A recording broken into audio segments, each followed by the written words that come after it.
The following program is an MLWRadio.com production.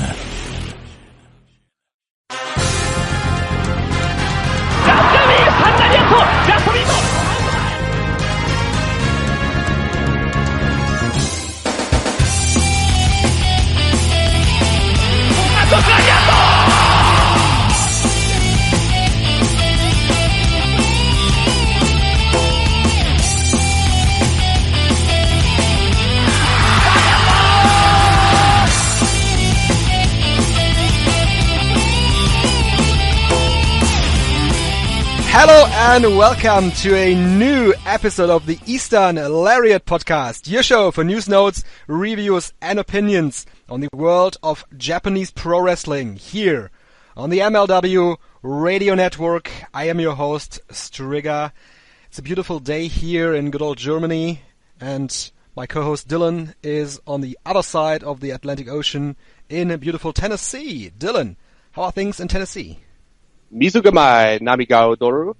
It's a beautiful day here in Tennessee, and you are right, we are oceans apart, but the spirit of Japanese pro wrestling brings us together like we're in the same room practically. We're having this conversation, and it's a really beautiful thing, just like pro res, which is also a beautiful thing. Some people call it Purorisu, as they pronounce it, improperly I might add.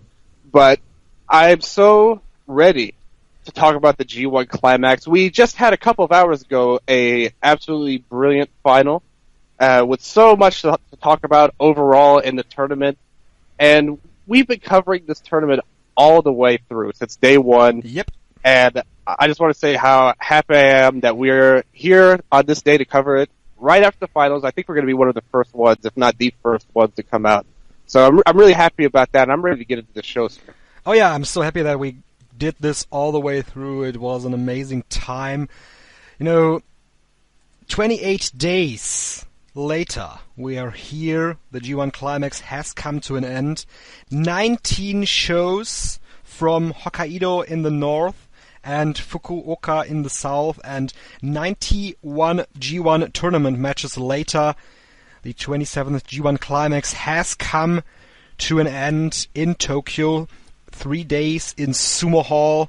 But Dylan, before we go to Sumo Hall, there is one show that we haven't talked about yet because the scheduling didn't really allow us to do a show on this event from Yokohama. It was day 16 of the G1 Climax in the Yokohama Bunker Gymnasium, drawing 4,761 fans, and we had 5 G1 Block B matches here on this show.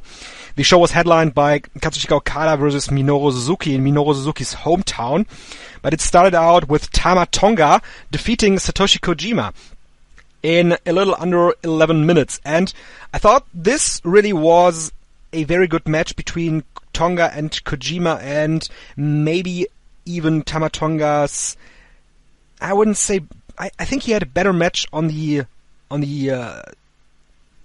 final day of Block B. I'm just looking at it here. He had a match with Zanada that I liked very much too. But I also liked this match with Kojima here. They had pretty good chemistry, I thought, and Tonga got a big win here. So I liked this one. I'm not sure how much you liked it, but you before we talked about that we went on the air, you said I was the one that is going to cover this match. So here we go. Yeah, I thought it was a solid match, honestly. Much like all of Tonga's matches, I didn't think it was a huge standout. I think my favorite Tonga match in this tournament was against Omega on night 4. I really liked the storytelling in that match, and I thought they had a little bit more fire. I also like the Sonata match. We'll get to that in a second. Tonga, he's had a pretty solid tournament. I think his theme of the tournament is mostly consistency, and he stayed at the same level. Kojima, he's had some real highs, but has kind of stayed in a similar lane. He just had a couple of more bigger matches, like against Okada, which I know a lot of people really enjoyed, and I did too as well. But I thought these two actually had some pretty good chemistry together. This was another one of those matches that was really compact, 10-minute match about, and they did the job pretty much. They did exactly what they needed to do.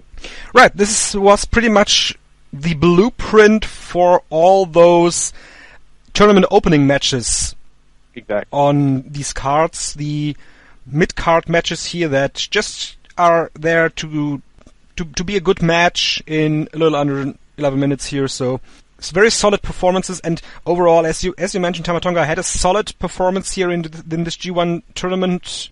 The thing is, we talked about this before on the show. Yeah. Tama Tonga just doesn't have these great matches, these great performances. He's always good. He's working very, very smoothly, but there's just something that's lacking. Yeah, low ceiling for a wrestler. You know, he has a high floor, low ceiling. That's how I would describe him. Yeah.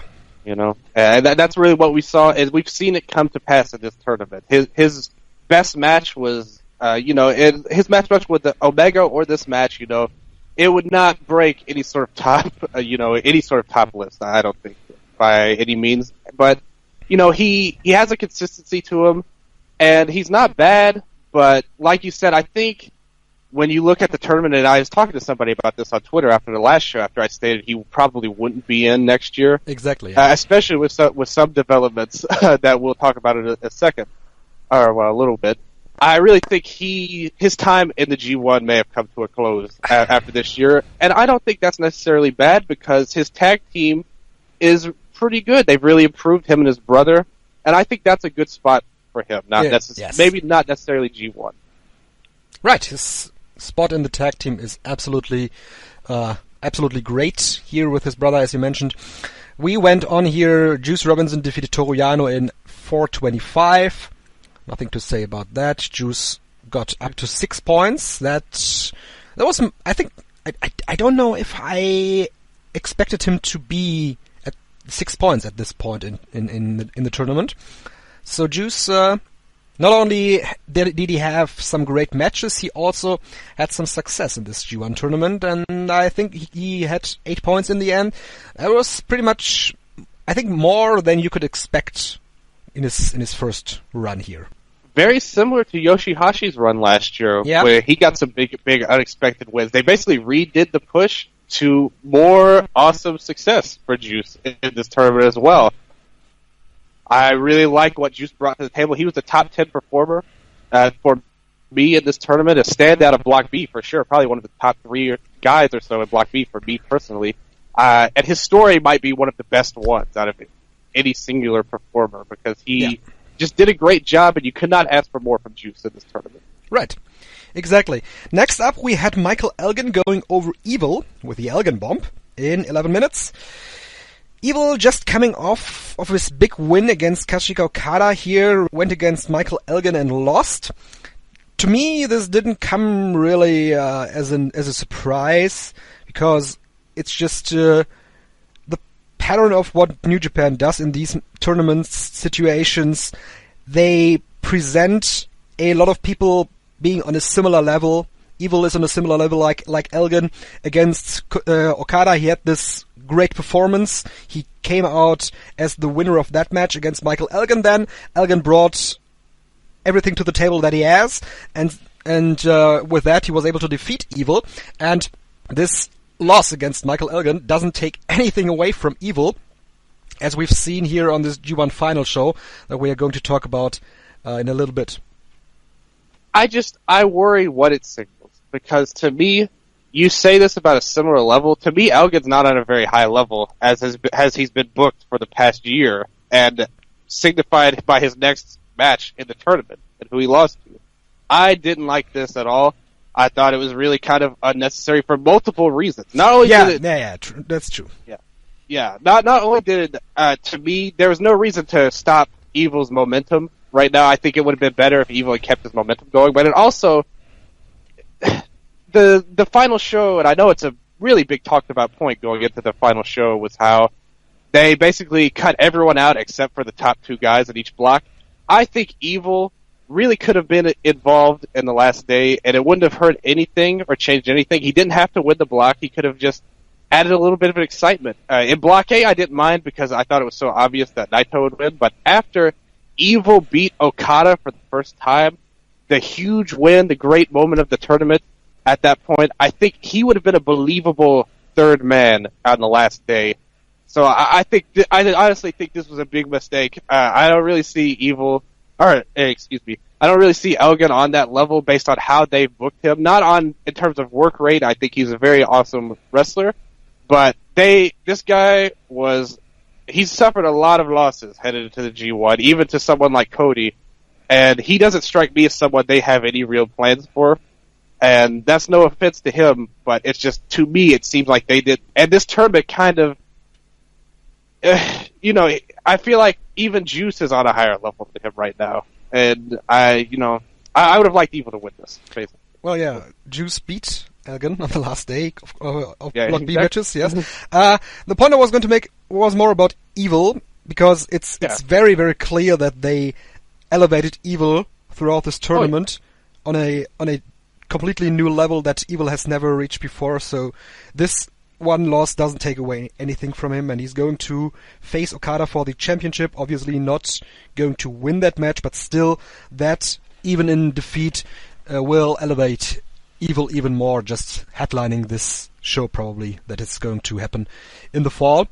One person that didn't get elevated in this tournament, sadly, is again Sanada. Lost to Kenny Omega here in a very good match. Got 3 3/4 stars from Dave Meltzer here. 7.29 at Cage Match right now. Was a good match, like always when these two get in the ring. Very smooth and everything clicked very well. And Kenny Omega got the victory here in the end. Sanada stayed at 8 points. And I don't really see anything happening for Sanada up until next year. Yeah, I thought this was a solid match. I had 3.5 stars, a little bit less than Dave.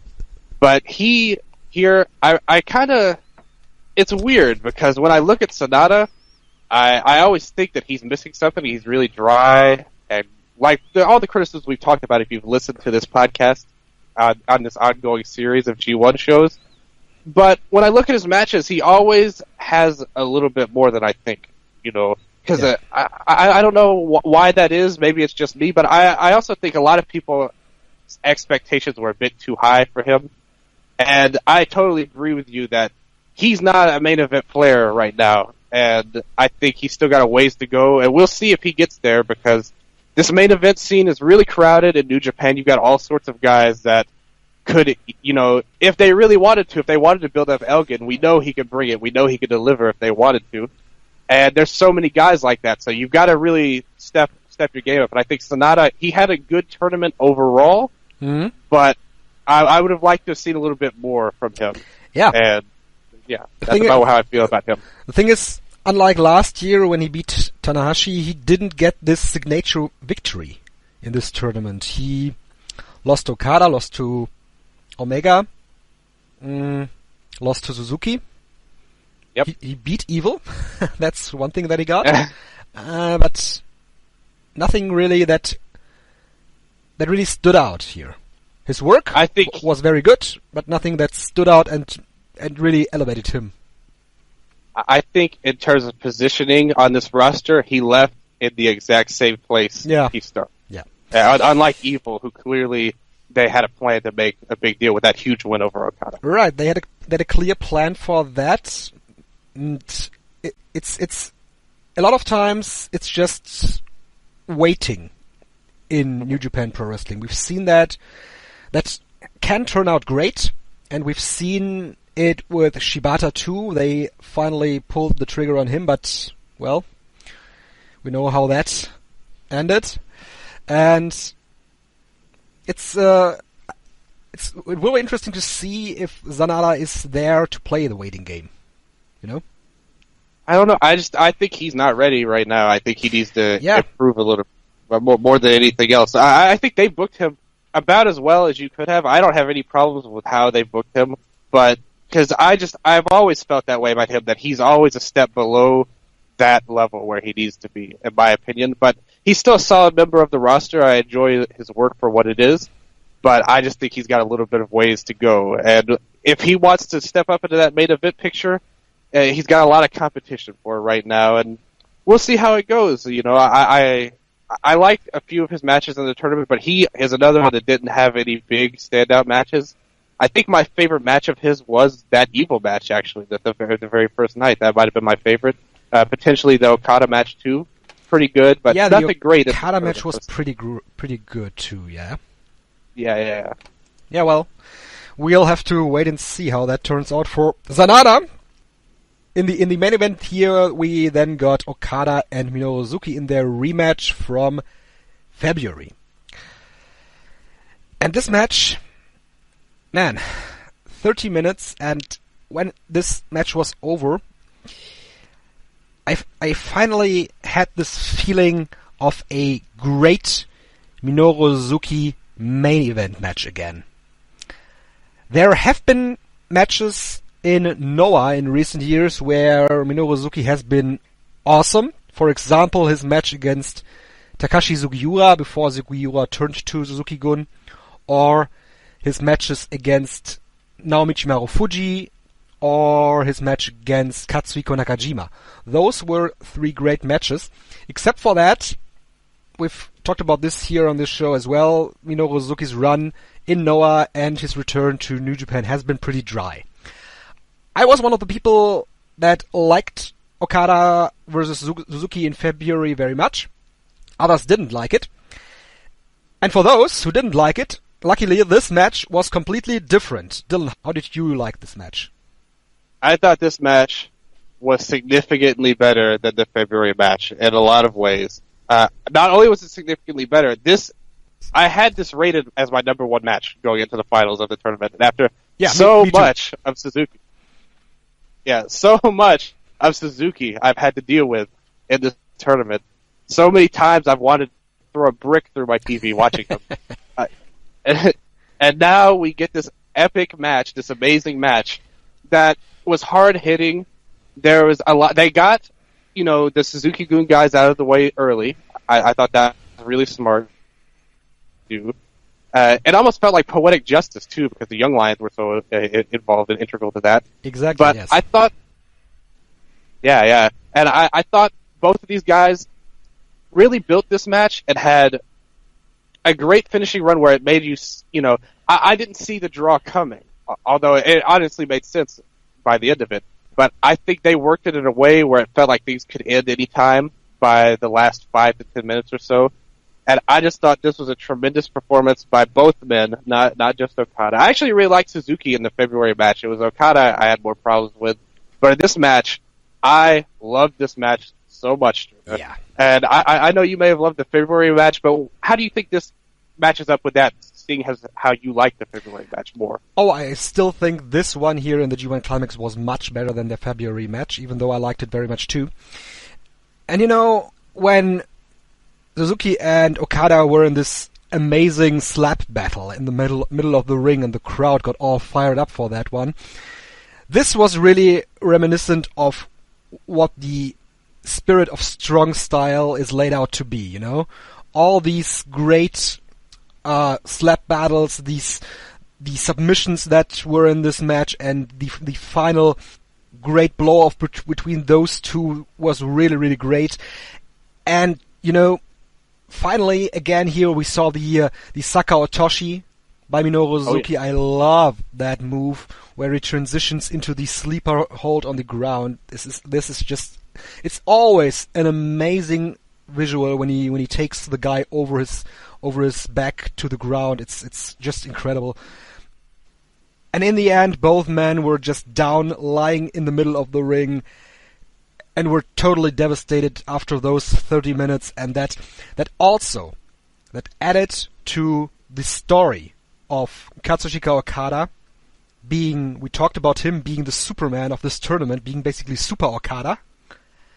He got taken down by Evil, and here he came back aiming to bounce back, to get a victory again.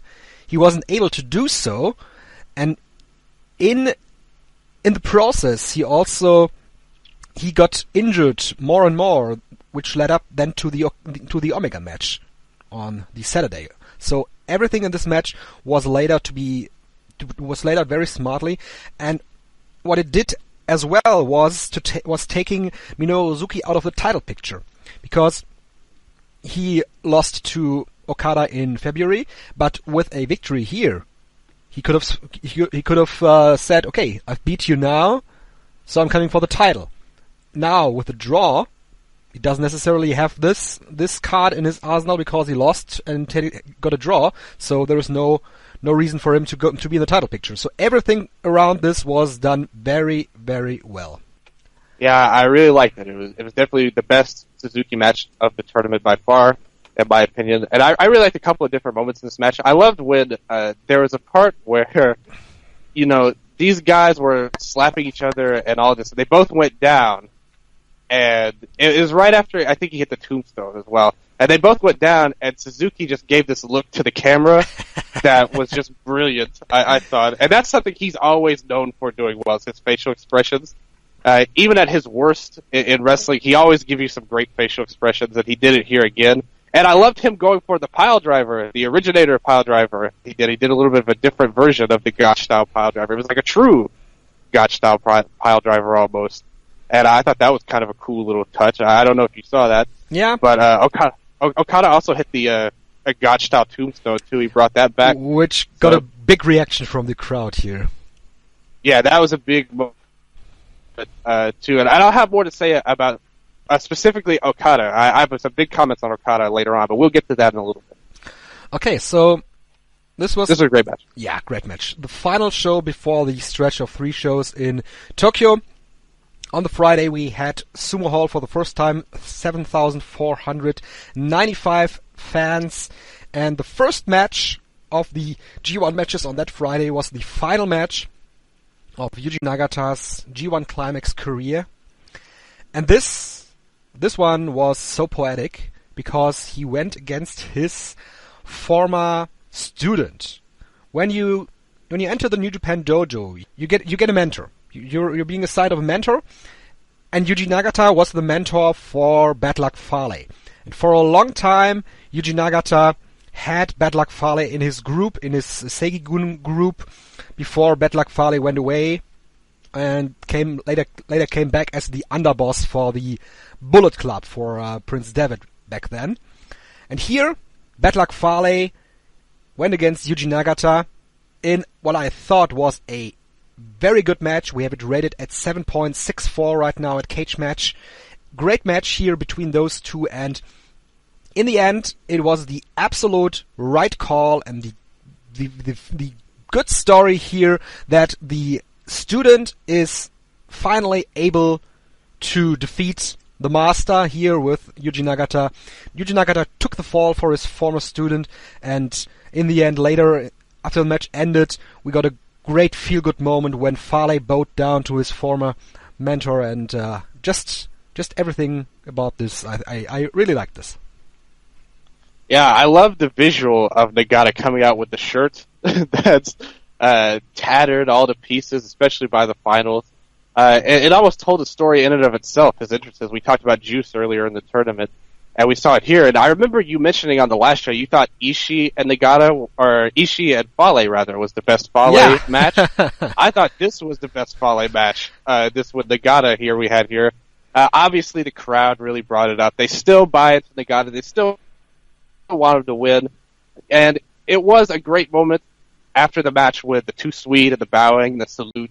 Especially if you watch the Japanese feed where we saw Nogami going freaking crazy, giving Nagata a standing ovation. Obviously, Nogami, a longtime supporter of Nagata's commentary. You could hear the justice calls of his if you listen intently. But I just thought it was a cool moment. I wish that Nagata had been booked a little differently in this tournament. I think this could have been a really awesome moment if Nagata had still been more in play and Fale could have beat him. But the crowd loved this regardless. And Nagata, he's going to be doing some good stuff helping out the young lions and things going forward. Yep. So overall, he may not have won very much, but to me, he was the most fun person to follow, at least until he got eliminated, especially. He stood out to me in his matches, and he showed that he is truly an asset, regardless of G1 status or anything like that. His matches and his quality of wrestling is still as high as you could expect for someone his age, and he's always a long-time favorite of mine. When I first started watching New Japan, he was one of the few guys that I really connected with personally, and Yes. I really love seeing him. And I got to be honest, it's just kind of an emotional thing for me too to see this guy who, when I first started watching, I was like, hey, that's I watched in WCW when I was a kid. You know, actually, I want to tell a story. This is not the first time I got teary-eyed during a Nagata match, STRIGGA. I don't know if you're aware of this story. No.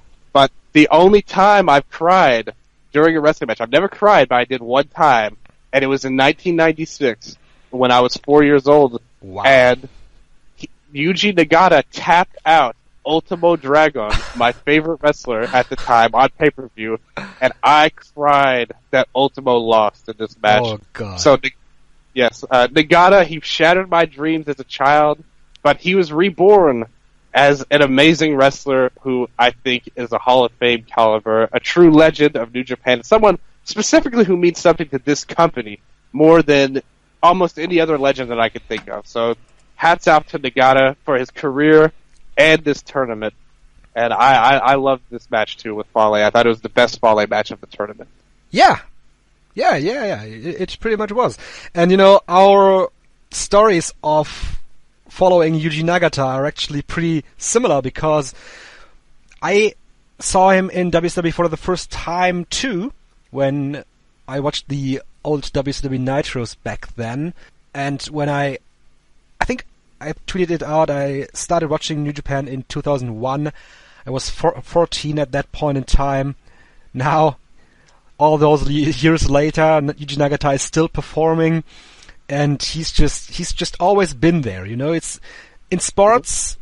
There's always this one guy that has always been around. You can't imagine this sport that you're following without this one guy. You know what I'm talking about? Yeah. If it's football, baseball, whatever. There is always this one guy that has been around for forever, it seems like. And Yuji Nagata is one of those guys, and for the most part of his career, I followed his career, and it's just great to see how the people still love this guy. And Sumo Hall was filled with these Blue Justice signs that everybody held up during his entrance. It made for an amazing visual, and this was his last tournament, and Yuji Nagata really, really brought it here. STRIGGA, have you ever seen his G1 Finals win back in 2001? I believe that was the first year you said you saw him. He won the tournament that year. Have you ever seen his match versus Keiji Muto in the G1 Climax I think Finals? I have seen that a couple of years ago, but I didn't see it when it happened. I saw it later. Right. Yeah, well, that's cool. If you ever want to go back and watch that, it's a really great moment, especially if you consider where New Japan was in the previous few years of the G1, which featured some real questionable booking previously. Who probably should have gotten the push that he had overlooked for years at that point. And if you see that, the end of that match, after he wins the match over Muto, who put him over, did a great job. They had a really strong match. I won't say it was one of the greatest of all time or anything, but a really good match. And you can see when he hits that salute at the end, the crowd all goes with it, and he just came across like a real star. And I love that. That was one of my favorite moments. Maybe not necessarily matches. It was a really good match, don't get me wrong, but in terms of a true moment of G1, him winning was something I've seen a bunch of times. I always go back to, but much like Kenzan's first win in 2003. But that was a great one, too. Nagata's 2001 G1 Climax final. Yeah, definitely elevated him to the point that he was a true top star after winning that tournament. Well, it's over here for Nagata now. Yeah. Next up we had Togi Makabe and Yoshihashi. Well, this was one of those matches, that didn't mean anything at this point anymore. Makabe won, Yoshihashi had 4 points. Nothing much to say about that. Then we had Zack Sabre Jr. ending up with Dylan, 10 points. Here. He did it, defeating Tomohiro Ishii, who stayed at 8 points via referee stoppage. And this match was great. I'm not sure... Ishii. Excuse me? Yeah, Ishii let me down here, trying to stop Zack from getting the 10 points. I trusted Ishii to defend me, defend my honor. Nope. And this is what we got, STRIGGA. Yeah, not happening here. Sorry, the Stone Pitbull, he's not your guy.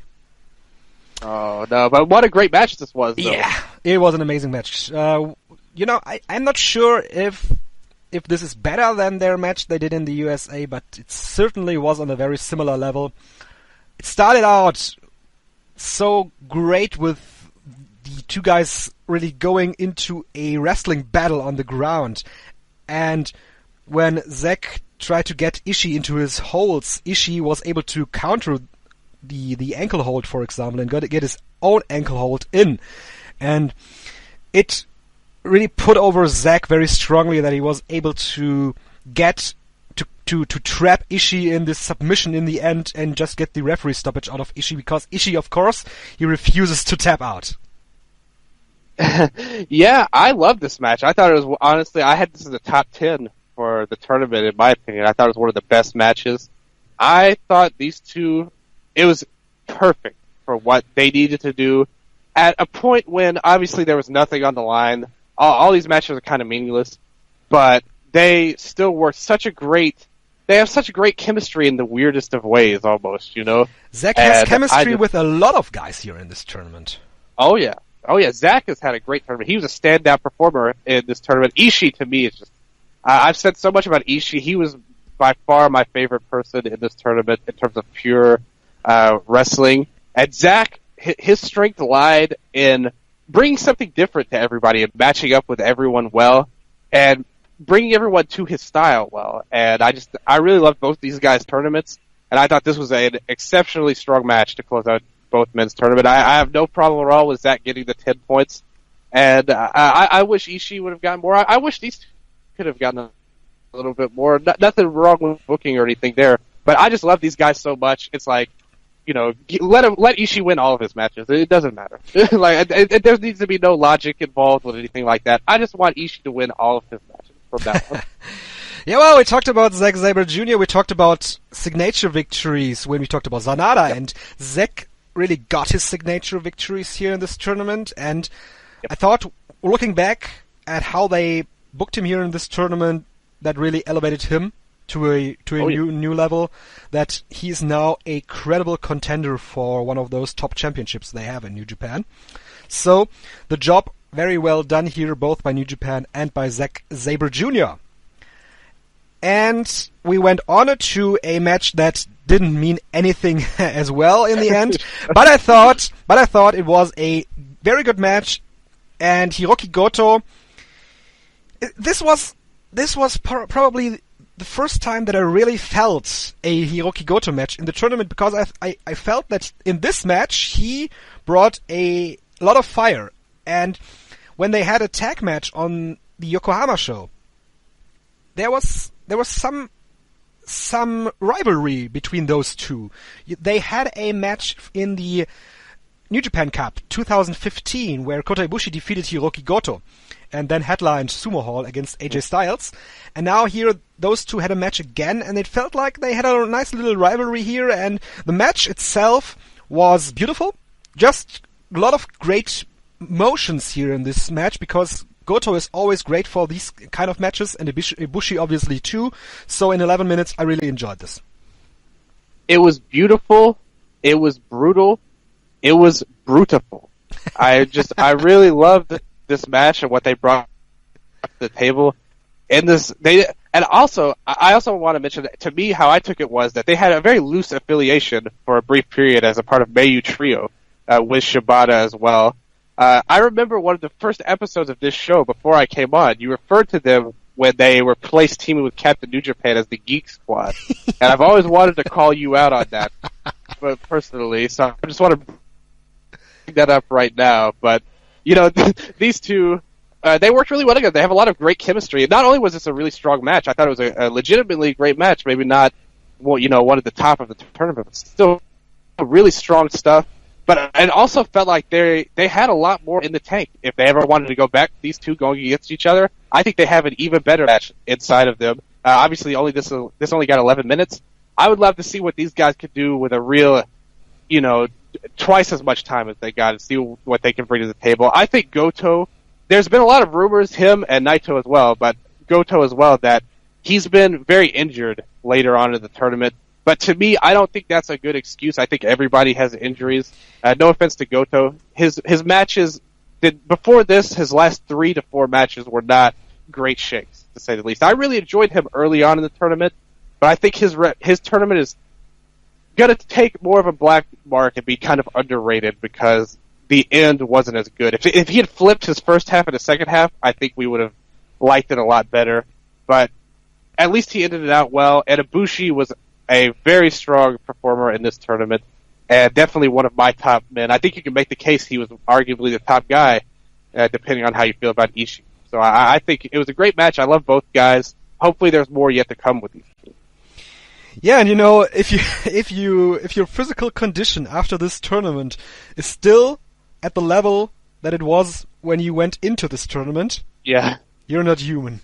So obviously. Oh, did you know something, Strigga? I want to say something, because you want to mention this guy, Goto, this Naito, and a lot of people, pretty much everyone, really, is hurting.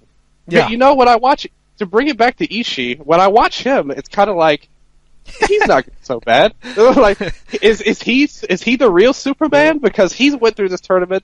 To me, he's just as great in his last match as he was in the first match, if not better. He was the one guy, Zack as well. Zack, obviously his style kind of protected him from that, but I think those two looked just fine throughout this whole tournament. And I don't know how they did it. I don't know if Ishii is just a madman. This guy's wrestling with a separated shoulder, so does he like pain? Can he be hurt? I don't know. I just don't think that he has it in him to have a bad match. It's just not the way Tomohiro Ishii is built. Man, I love this guy, but I definitely could tell Goto was feeling it a little later on in the tournament. So. Oh yeah. And we had the main event of this show, Block A, the final match here. Tetsuya Naito, going up to 14 points and winning the block, beat Hiroshi Tanahashi in their third match of the year in 26 minutes, 41 seconds. And we talked about Tetsuya Naito's G1 run as well as we did talk about Goto's run here. And here, finally, this was a masterful performance by both guys in this match here. And this trilogy they had since Wrestle Kingdom, I've pointed that out on Twitter, alongside this great Okada and Omega rivalry, this trilogy that Naito and Tanahashi had over the course of the year isn't talked about enough. To me, it's the best trilogy that two wrestlers had in 2017. And this one totally lived up to the hype of the match here at Cage Match. We have it rated at 9.56 right now, out of 10, that is. Wow. Yeah. And this match had everything that made these two great. While Tanahashi was taking out Tetsuya Naito's leg, Tetsuya Naito on the other side was taking out Hiroshi Tanahashi's arm. So it basically was a one-legged wrestler fighting a one-armed wrestler. And it made for some great submission struggles as well. And Dylan, you and I, we talked about that. I love submission struggles in pro wrestling. I think it's one of the best aspects of wrestling. And there was this one great submission struggle that Tetsuya Naito had when he was in the Texas Cloverleaf. And it would also make for a much better submission struggle if Tanahashi had tapped out someone to the Cloverleaf before in this tournament. But still, it was amazing. It was a long struggle, and it really felt like that Tetsuya Naito was just about to tap out. Was a absolutely compelling match story and great match here, just beautiful. Strigga, did you read my Twitter before we went on the air? Because I was going to make that same point about the Cloverleaf not having anyone out. I always stalk your Twitter to take away your best takes, of course. Okay. I believe it. But no. I really loved the work in this match. I totally agree with your point. I didn't write that on Twitter, but I completely agree with you that this is the trilogy to watch of 2017. I loved both these guys' previous matches beforehand. And honestly, when you look at it, I just think this was where we all knew this was where it was going, and they still managed to have a great match despite that. I never personally thought that Tanahashi would win this match, and I think maybe I liked it slightly less, but still, that's a very, very little criticism I have of this match. I think they did a great job. I think the timing was really well done throughout this match as well.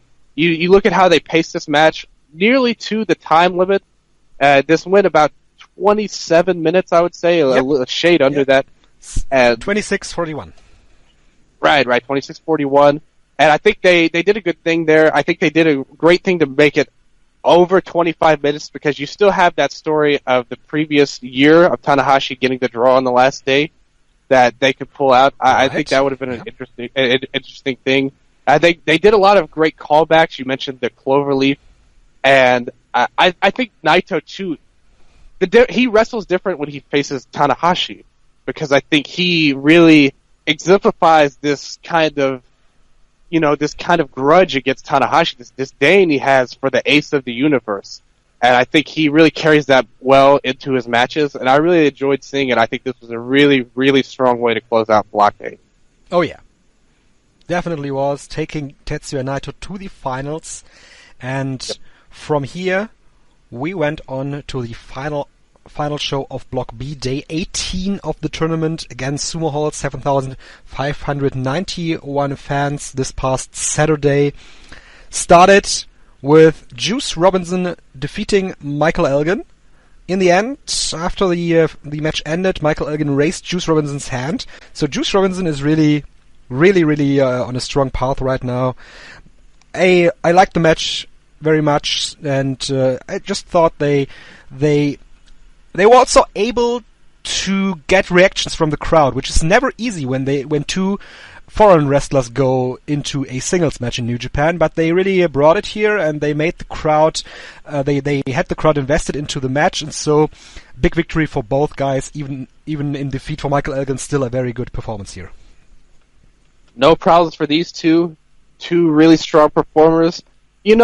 I agree with you. I like this match as well. I thought it was a good match, but where do you see Juice going from here? What do you think his road to the Tokyo Dome is? Because he's someone that's really interesting to me in terms of his popularity with the fans, this push. They've done a great job. I really would like to see him get a little bit of a spotlight in the Tokyo Dome this year, but it's just going to be hard to see where he fits in at this point. It's going to be hard, and it's going to be even harder for him to get a better spot on the Tokyo Dome card than he had this year. That sounds funny, but he had a singles match this year in the Tokyo Dome, and as you mentioned, it's going to be hard for him to get this spot here again. But I am 100% sure that they will find something for him, because we saw it in this tournament that they really are 100% behind him, and they want to elevate him, and they are doing that here with these victories. I don't see him in the Intercontinental picture. Maybe he's getting the shot for the US title, but I don't think that Kenny Omega probably has something else to do in the Tokyo Dome. So I don't know. I don't really know, but I think they'll find something for him. Yeah, I'm sure he'll have a match on the card. But he just did a great job, and regardless of what happens with that, we know he enjoys the Japanese ladies. So I guess he's I guess he's the real winner no matter what happens. Well, I was watching the first half of this show with English commentary, and obviously Juice Robinson made a comment to the English announcing team after the match ended, and you can go back and listen to that, of course. Shout out here to the American announcing team, Kevin Kelly, Cyrus the Virus, and Rocky Romero for these final shows here. Yeah. And we went on to Tamatonga against Zanada. And this match, I really liked this one because it was a mirror match. Everything that Zanada did, Tamatonga tried to do better. And this really was a story of Tamatonga throughout this tournament. He always tried to imitate his opponents and to confuse them by doing so. And I thought it really worked out with Sanada here. They did some great spots here, some very great transitions and sequences. These two guys, very smooth performers, as we've mentioned before, and it played out here in this match very well, and so I liked this one very much. A fine match. Both guys did exactly how I expected them to do. I was surprised that Tonga got the win, but besides that, it was exactly what I expected, and a fine match. Yeah. Next up, Toru Yano, of course, got his victory over Minoru Suzuki in little under 7 minutes. Minoru Suzuki ran wild after the match, as he always does when he loses. I love the master thief that Toru Yano is. I'm just glad it's over, pretty much. After all that goodwill Suzuki built up in his last match, here we go. All I thought after this match was, can we get the title off this guy losing to Yano? Can you imagine a never title match with Suzuki and Yano at the Dome? Oh my god. Would that be something? Yeah, it was a Yano match, pretty much, and they had their fun. The Sublime Master Thief struck again, and Suzuki, he had an okay tournament in terms of being protected, but he didn't come across like a big focal point as the champion or anything like that. So I wonder how long this title reign is going to go for, because I do think there are a lot of guys that have a lot more upside than he does that could benefit from using that title.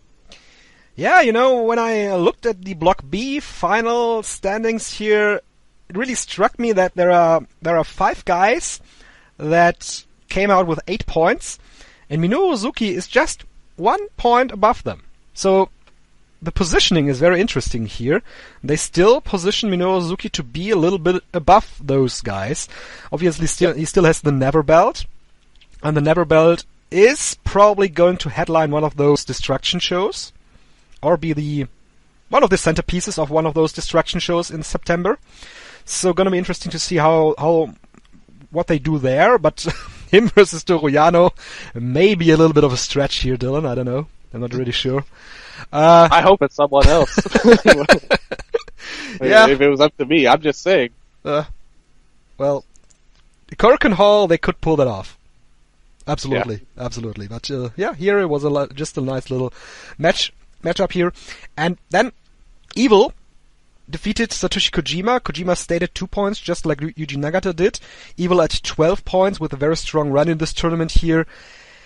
And there was one moment in this match, Dylan, where Evil hit a lariat that almost looked like a Satoshi Kojima lariat. It was just an amazing moment here, and Kojima and Evil also, they have great chemistry, and one thing they have in common is that they both trained under Animal Hamaguchi. So this really, I thought you could see that these guys really work a similar style. Yeah, I really like Evil. He takes a lot from guys that I like.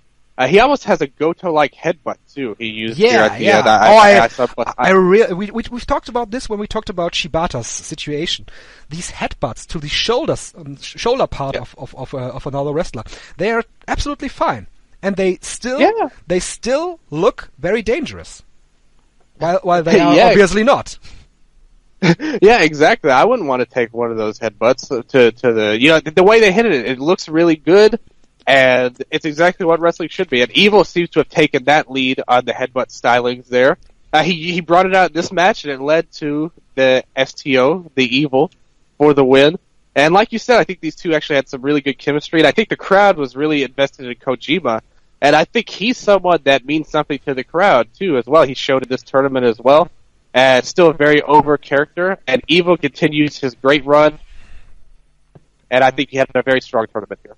Yes, he did. And the final Block B match here was then Kenny Omega defeating Katsushika Okada. Kenny Omega was finally able to defeat Okada. And when this match went on, like halfway through the match, I tweeted that this is already my favorite match between those two.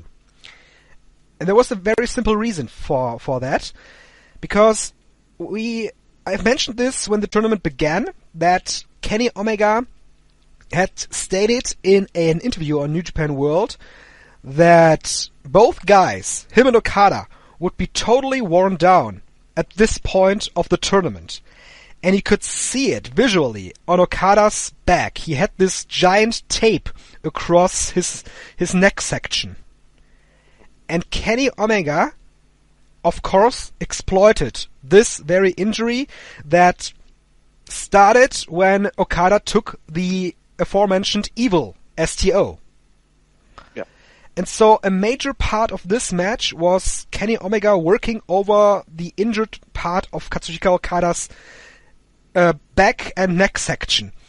And one visual that I always like about Gedo is when they show Gedo with the towel in his hand on the outside. And here again, like in matches before, I'm not sure which match it was, but they once before showed Gedo on the outside, and he was thinking about throwing in the towel for Okada. And he was thinking about that here too. And the story of the match was just so brilliantly laid out that Okada sold the injury so well. You could see it in every movement he did, that he had this injury. I think even when he did the Rainmaker pose, he wasn't able to raise his arm to the extent that he usually does. And Kenny Omega. The story of this match, of course, was also that Kenny Omega had to finally beat Okada. And Kenny Omega was almost broken in despair when Okada kept kicking out of everything that he did. He pulled out everything he has. But then in the end, after almost 25 minutes, it was the Kata Yoko no Tenchi that spelled the end for Okada. And this is what everybody said in January. Okada was always able to get out of the Kata Yoko no Tenchi. And when Kenny Omega finally hit it properly, the Kata Yoko no Tenchi, it was the end for Okada, and he was not able to get up. Absolutely compelling storytelling, brilliantly done. Now, I just want to state right off the bat, I think this might have been my favorite of their matches too. Yes. I wasn't in love with their two previous matches, to be honest. And I want to state right away that I think this was a really, really good match. But at the same time, there were some problems. Like you said, about halfway through this match, I thought it was already my favorite of their matches. And then they kind of just... You talked about all that work that he did, which was really, really great stuff going after the neck that Omega did. I really liked it. I was really invested in what they were doing. I thought they were having a really strong match. But Okada has this habit of rising from the dead to do his Superman kind of match that he has. And they kind of did this again with both guys at the end. Not only did he do the drop kick that everybody always points to, but he also did the rise from the dead drop kick twice here at two different moments. And this comeback they had, it seemed like for the last 5 or so minutes of this, all this stuff kind of turned into just a big move match where they went back and forth. Yeah. And I wish they had taken what they did, all that great stuff they did. That's a common theme if you've listened to our other podcasts of their match. I think they do stuff, and then it all kind of goes out the window for just big moves over and over. And I wish they would have kept that a little more in mind. But that said, I'll let you comment. Yeah, well, I wouldn't say that it completely was thrown out of the window, because Kenny Omega, he still went for the moves that go to the neck and back section of Okada, for example, the Kreuz Wrath, and in the end, the Kata Yoko no Tenchi. So while he didn't work over the section in the end of the match, it still played a crucial part because Okada was just not able to move that well after he got worked over so much. So I can see points of your criticism here, but I still think that it's really not that significant as it was in matches that we talked about before, where the working over certain body parts was completely thrown out of the window. So not necessarily from the offense, but that's Omega's moveset that he does in every match. Yeah. More than anything. And it was more, not necessarily that. My point was more Okada getting back into it, going for the Rainmakers and all that again. It felt like this all kind of came down to the final 5 minutes, the big closing stretch, which is, a lot of things these days. But I think, yeah. So, we saw where there's a part really late in the match where he countered the one-winged angel to a German suplex right onto the neck that had been worked on all the time. And, he hit the Rainmaker a couple of times. It was not my favorite match of the tournament, let me say that. But it was still really good. I'm not trying to disparage these two. I just thought there were better matches, and some tweaking could have made it a little better in this match in particular. Maybe, but still, for me, it just ended this 8-month-long story of everybody asking if Kenny Omega is able to defeat Katsushika Okada, and that really was what hooked me in this match. That's another problem too. This is another one where I thought for sure Omega would win, especially once Naito won. I thought there was no way that they would do Okada and Naito before the Dome, and I would have been incredibly surprised if Omega had not taken this. And I didn't think, for me personally, there was drama in the winner of this match either. To be honest with you, I thought for sure I would have bet a lot of money that Omega was winning this match. Yeah, I was absolutely sure about that too. But it also signifies that how great of performers they are if you know the outcome, if you're so sure about the outcome, but they still leave you in doubts when they work the match. That's fair. Yeah, absolutely. That signals that these performers are absolutely great, and they are. And Dylan, before we take it to the final night of the G1 Climax tournament, let's toss it over to Sean Mooney here in the MLW Event Center. Hey everybody, I'm Sean Mooney in the MLW Event Center, and here's the latest from the MLW Radio Network and beyond. We're just 2 months away from MLW One Shot at Gilt Nightclub in Orlando on October 5th. MLW will be announcing the next wrestler competing in the next few days, but don't miss out. Get your tickets right now at MLW.com. The world of MLW never stops, as there's a full lineup of can't-miss podcasts this week on the MLW Radio Network, including Wrestle Rap. Emilio and Kaz interview Sami Callihan, who will be wrestling at MLW One Shot. Callihan gives his take on the WWE and Ghostbusters. Eric Bischoff guest hosts the flagship show MLW Radio. What's Eric's brutally honest assessment of the sport? Find out on MLW Radio with MSL and Rich Bocchini. Over on the Eastern Lariat podcast, Strigga and Dylan give their takes on every single G1 Climax show up until now. Get some uncut, uncensored Paul Heyman stories on the latest Something to Wrestle With. Bruce Pritchard. Still want more Eazy-E? A new Bischoff on Wrestling drops this Wednesday on MLWRadio.com, talking wrestling, politics, and more. On Lucha Talk, the trio talk a great hair versus hair match and what's next for the controversial Trump supporting Luchador. Marty and Sarah Love Wrestling have all your favorite buddies this week, including the Ring of Japan report and behind-the-scenes wrestling confession. And don't you dare miss Primetime with Hacksaw Jim Duggan and me, Sean Mooney, as we look back at Royal Rumble 1992. Woo! It was a great podcast. Search Primetime with Hacksaw Jim Duggan and Sean Mooney on iTunes and all platforms, and that, of course, includes MLWRadio.com. Now it's time to get back to your MLW Radio podcast. Thank you, Sean, and here we are back again. And Dylan, this is it. We're going to talk about the final night of the G1 Climax tournament. Night 19, again from Sumo Hall. This time, over 10,000 fans in attendance. And, Sumo Hall is just such a special building. And the G1 Climax making it a tradition to run the arena 3 times in a row for the finals. I think it's just a great tradition they build up here. And this card was full of different types of matches. It started out with an 8-man tag match. The Suzuki-Gun, Juniors, Yoshinobu Kanemaru, Takamichinoko, Taichi.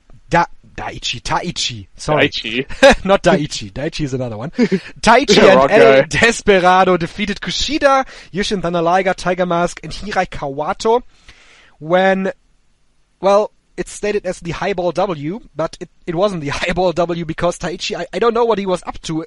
He was doing a powerbomb, but Kanemaru was awaiting something different, and then Taichi just pulled Kawato up, and Kanemaru did the deep impact, so yeah, that was it here. I wish Daichi was in this match. It probably would have been a lot better.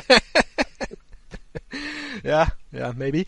Still, in the end, Desperado tried to steal the IWGP Junior Heavyweight title. Kushida chased him off.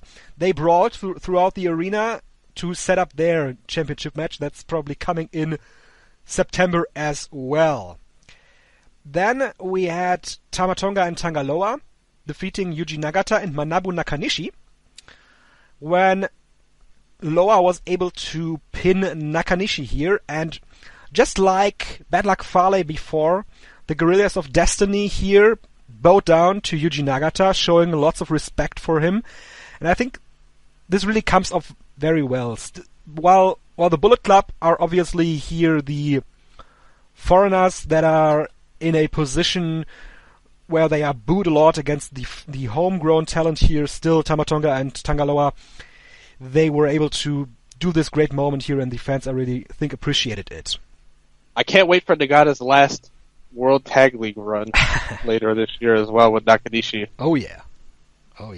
Maybe those two here in the next match will be a team too for the World Tag League, because Hiroki Goto and Yoshihashi, they make a pretty good tag team.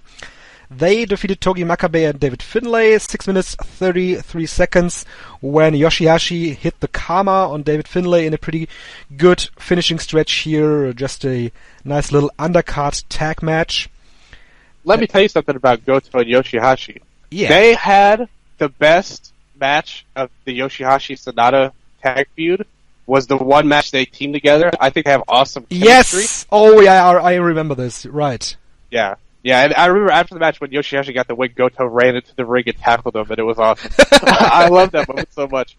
But these guys have a lot of great chemistry together, but I do think ultimately Yoshihashi is too attached to the Ride the Lightning team with Okada, and Goto will be paired with Ishii. But I would love if these two got like a long-term... Yeah. Either way, I'm fine with it. Yeah, well, yeah, we're not losing because those are both great tag teams too. But I would love if either of these guys got a signature run in the tag division, because right now they both got nothing really going on. I think a tag run for either of their respective teams or together would be awesome. And I also think Finlay, him teaming with Makabe isn't the worst idea since we don't know where Honma is, and that kind of gives Finlay a little bit of a rub and something to do because he's been MIA all this year. And we've said before that we're such big fans of his talent, and I think him and Makabe would give the division another team which it desperately needs. Yeah, and I would love to see these two have a long-term team together too, Finlay and Makabe. Makabe take Finlay under his wing a little bit, teach him how to find the best cakes. That's what I want to see. Yeah, we're going to talk about the tag team scene here in a bit. Yeah, we had Tenzan, Kojima, and Juice Robinson defeating Bad Luck Fale, Yujiro Takahashi, and Chase Owens. And you know, in the match against Evil on Saturday, to me it almost looked like Kojima had injured his jaw. Because it was kind of a little bit swollen, and Kojima, to me it seemed that he wasn't able to close his mouth anymore against Evil. Apparently, I just take it from him working this match here. Apparently he's not injured, so that's good.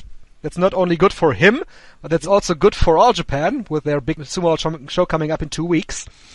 And so here, again, good 7 minutes here with, in the end, Juice Robinson going over Chase Owens with the Pulp Friction. And you know, Chase Owens has been on this entire tour. It's just an amazing stat for him to be on the G1 Climax tour without competing in the G1 Climax. That is true. He's actually performed pretty well in the undercard matches, and I thought he had another good performance here. I really liked what he did in this match. I thought he worked hard. Yep. along with Juice. I wouldn't mind that as an undercard feud of some sort, Chase and Juice together. Yeah. I thought they worked really well together. Right. Chase Owens also had a good match with Katsuya Kitamura in one of these opening matches here of the G1 Climax tournament, so really like what the guy brings to the table here. Yep. Then we had the match for the IWGP Junior Heavyweight Tag Team title. Dylan, Ryosuke Taguchi, and Ricochet might be my new favorite tag team because those guys are amazing together. Ryosuke Taguchi, he had his working boots on, not his goofball boots that he sometimes has on. He really worked hard in this match, did a lot of dives to the outside. He was able to prevent the Indie Taker with his swan dive ass attack. And that gave Ricochet the opportunity to hit the shooting star press on Matt Jackson for those two to win the tag team titles of the junior heavyweights in about 15 minutes. Fun match here. Yeah, this was really good.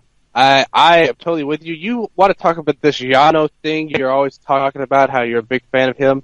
To me, Taguchi is the man when it comes to comedic wrestling, and he knows exactly how to blend it with being a great wrestler. And Ricochet is a very random. This whole faction is completely random. Yes. This Taguchi Japan. Of course it is. And someone pointed it out on Twitter to me that it's absolutely comedic that Ryosuke Taguchi is the leader of a faction that also includes Hiroshi Tanahashi. Now, listen, Tanahashi knows where the gold is, where the money is in New Japan. So he did the right thing. He took one for the team here, the ace of the universe. No ego with the ace, and he lets Taguchi get his own faction.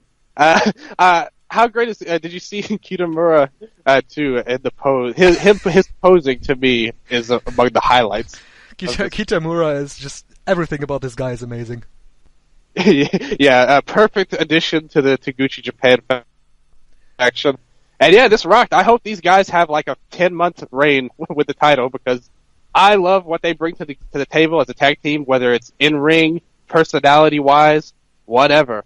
I thought it was great, and hopefully the Young Bucks can appreciate our comments because I really liked this match. Yes, and I thought everybody did a good job. Absolutely. And while you mentioned Kitamura, I just want to bring up that one thing that Chris Charlton pointed out on Twitter is that there is a hashtag. Actually, I'm seeing the hashtag right now. It's the movement to follow Katsuya Kitamura's rise. I just quickly gonna translate it here with Google if it's working. Yeah, there is an entire group of fans on Twitter that really follow along with Katsuya Kitamura's career here as he started out this year, and this guy is really one to follow. And he has we talked about this before. He has another skin color again. Yeah, that's true. I was talking to somebody, and I'm gonna publicly shout out my friend Cole on Twitter. When he saw a picture of him, he commented that he thought he was Stevie Ray from Harlem Heat when he saw him doing those poses. So this guy, I worry about the health of his skin because what is he doing? I have no idea. And the hashtag that I just mentioned is, translated, it is the meeting to watch the growth of Kitamura. Best hashtag I've ever seen. Listen, as the sky blue, hot-blooded young man, I fully approve of this hashtag. I think it's absolutely brilliant, and I hope everyone uses it. I would like everyone who listens to this show and watches the G1 to put that hashtag up, because we love Kitamura on this show. We do. But Dylan, after this match, we had a break. When we came back from the break, a very familiar music hit. Was the music of Katsuyori Shibata. We hadn't seen Katsuyori Shibata inside a ring since April 9 when he had his great yet fateful match with Katsuhiko Okada. And I've been giving updates on Shibata ever since, usually every Wednesday when he updates his blog. 2 weeks ago he said that his electrotherapy that he's going through is really showing a lot of good effects, and his doctors are surprised of the level of his recovery that he has already made. And a couple of weeks ago, he also mentioned that he's looking like a normal human being again, because apparently after this accident he had in the ring, let's say it that way, he apparently the right side of his body was apparently paralyzed, and it looked like the eye was a little misplaced, and his head, obviously, he had these 2 surgeries on his head, and man, the reaction of the crowd and the reaction of the commentary team, they showed Shinpei Nogami, and apparently he wasn't told, apparently, because he was totally it seemed to be out of the blue for him. And the reaction of the entire arena was absolutely amazing, and Shibata just came in, said, "I'm alive, that's all," and off he went. That's just it's Katsuyori Shibata. That's just who he is and how he is. Man, what a moment we witnessed here. I think this has to be considered one of the moments of the year in wrestling, because this was not rumored at all. No. That Shibata would come back. It's caught everybody by surprise. I think, and I also really loved the foreshadowing here too, because what happened was, how they set this up was, they were playing a video package for Wrestle Kingdom, and it led right into Shibata's music hitting. And he came out, like you said, great reaction. He was very emotional, as everybody probably was, as everybody could understand that he was back in this ring again, after he may have thought he never would be. And not only did he do that, he took a back bump, a flat back bump, sat down, Mayu tag style, with the cross leg style, and to me, I thought it was a really, really great news, really great things to see.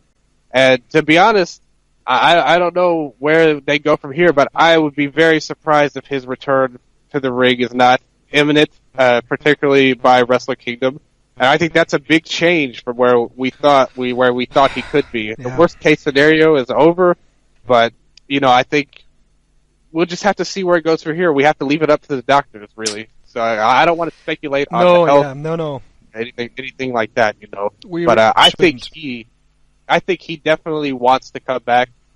I think if he wasn't going to come back, he wouldn't have came out, to be honest. That's how about it. Yes, that's how I felt. I felt too. And you mentioned the foreshadowing. It's not up to us to speculate about this, but I just want to say this was an incredibly serious injury, life-threatening injury that he had, and I'm not sure I'm not sure how I feel about him possibly returning. I don't know. It's something we'll have to deal with when it gets announced. Our feelings on that. But for now, we got this moment. He's back. He's walking. He's doing even better than Honma from the looks of it. So I think it was just really, really cool to see that he's walking. He's back up, and regardless of how that turns out, for now, he looks like he's going to be able to get back on his feet and live a good life, and live a good normal life as of now. Yeah, you mentioned him being able to walk, and that's not something that should be. That's really something that should be noted, because he wasn't able to walk when he first went to the hospital, and one of his updates a couple of weeks back also mentioned that he is hitting walls because he's not able to see things properly. And here he was able to walk almost normal again. So, big improvement for Katsuyori Shibata, definitely. Yeah, nobody would know better than you with your coverage of this story, this situation that he's been through. Thanks for giving us all the updates on that. I know it's really appreciated, Strigga. You and Michelle as well, who's been helping translate. Yeah, she's been very helpful here with some stuff here. So thanks, Michelle, of course, too. And, well, after the break, we came back. What about the next video? Oh yeah, right. There was another video package, another short video package, and Dylan, you pointed it out on Twitter. You broke the news, I think. It's Ryback, obviously. That's right. I think this was speculated last year when the Time Bomb vignettes aired, and clearly they missed their opportunity when Hiromu kind of fell into their laps. And they're doing a new gimmick for Ryback this year with this. What the hell was this? So this is like some sort of serial killer type thing. Yeah, It's kind of. I don't know. Is Dexter coming to New Japan? Yeah, we saw this guy flashing. There was like these, obviously a lot of the text was in Japanese, like a newspaper style thing. There was these dark, shadowy purple lights and a guy waving a knife around. I don't know who this could be. It did not look like Ryback, whoever was in this video. I'll tell you that right now. It's a much smaller man than Ryback. But whoever this guy was, we saw the knife with Samoa Joe and TNA. Do we really need more knives in wrestling? Again, do we need this being brought back? I don't know. I don't know how I feel about this at all. I think this could be very stupid. Honestly, whoever this is or whatever this is. I also speculated that this could be someone coming into Suzuki-gun. Maybe like, I speculated that it was Hikaru Sato on Twitter because it seems like this weirdo gimmick would fit with his crazy personality. And he's connected to Suzuki. So he has kind of an in with Suzuki working All Japan. That's my unofficial prediction right now, though obviously it could realistically be pretty much anybody. But I do think it will be a native Japanese wrestler, whoever it is. I don't think it's going to be Jay White or any foreigner, because this gimmick is not a foreigner-centric type gimmick. This seems like something that would be for a native Japanese wrestler, from how they put it up. Because it seems like it's a heavy, almost storyline type wrestler, or gimmick. But I don't know what to think of it right now. I just hope that they take the knife out before he debuts. You know, Dylan, if it's a serial killer, there's only one guy. There is one guy that it could be, and that one guy is Katsunari Murakami. Oh, that would be quite a change, quite a gimmick that he could come through, and he would be another one that fits right in. I thought you were going to say Atsushi Onita was coming back. No, Onita is retiring. He's never coming back after October. You know. Oh, yeah, okay. but Murakami. I don't know. Do you have any predictions of who this could be? Do you think it's White or one of these young lions? Shohei was a big talking point on Twitter too. Yeah. Matsu. Obviously, I think those two will be returning sooner than later. I'm not sure if... Like this? Yeah, no. I'm not really sure about it. I have no idea. I don't know. I don't know who it could be. No. Coming back. He's back, guys. Well, could be Jay White, could be Shohei. Yeah. Well, we'll have to wait and see. Don't think we got a time frame this time, did we? No. There was no real... This was just a really weird vignette, I guess. I don't know whose idea this was or what it really signaled, but I guess we'll see by Destruction. They'll probably play another one of these videos. Yeah. I think it would help if we could read Japanese or whatever that newspaper said. Mm-hmm. I feel like it maybe would help us a little bit. Yep, definitely. You talked about Suzuki-gun? Oh no, we have one match left here that we didn't talk about. Because Raymond Rowe and Hansen, War Machine, they defended the IWGP Tag Team title against the team of Cody and Hangman Page. 16 minutes, 19 seconds with Fallout against Page. And Dylan, I told you off the air, this morning I wasn't able to catch the first half. The first match that I really saw was War Machine against Cody and Hangman Page, and I was still a little bit tired, let's say it like that, when I saw the match, so I didn't really have a lot of memories of this match. How did you see this match? I thought it was pretty fun, to be honest with you. They got a lot of time. This went like 15, 16 minutes. 16. And 16 minutes. War Machine here I thought looked awesome. I loved a lot of what they brought to the table. And their interactions with Cody was really good.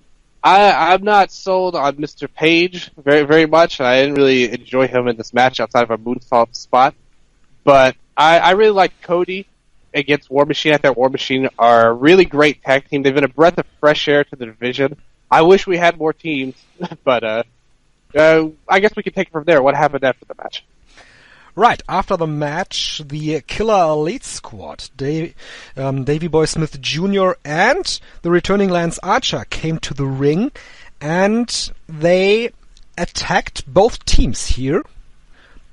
And before that, Tamatonga and Tangaloa challenged the champions to a match. So, we have the Killer Elite Squad returning into the tag team division. We have the Guerrillas of Destiny in the tag division. We have obviously the Champions War Machine. And probably we're gonna have some other teams come World Tag League. And so they brought some new life to this tag team division. Yeah, I wish we had like a regular native team that could challenge for these titles. But yeah. I think KS and War Machine should be fun. Tonga's promo there was really weird. I don't know what he was thinking, to be honest with that one. Not a good look at all. And he's cut good promos before, so I don't know what his problem was here, but it just was really lacking, really kind of terrible. But KES saved the segment, coming back, destroying everything, and like you said, posing with the titles. And that should be a fun match, but I'm scared we'll see that match like 10 times in the next 11 months, you know? The division, it just seems so like the tag teams are not fluid and consistent, like that Goto Ishii tag team or Ride the Lightning or a number of other tag teams. I'd love to see Suzuki and Zack get a tag team run. I think they would be a great tag team, and we'll talk about them in this next match. No, Zack Sabre Jr. and El Desperado have to be a team.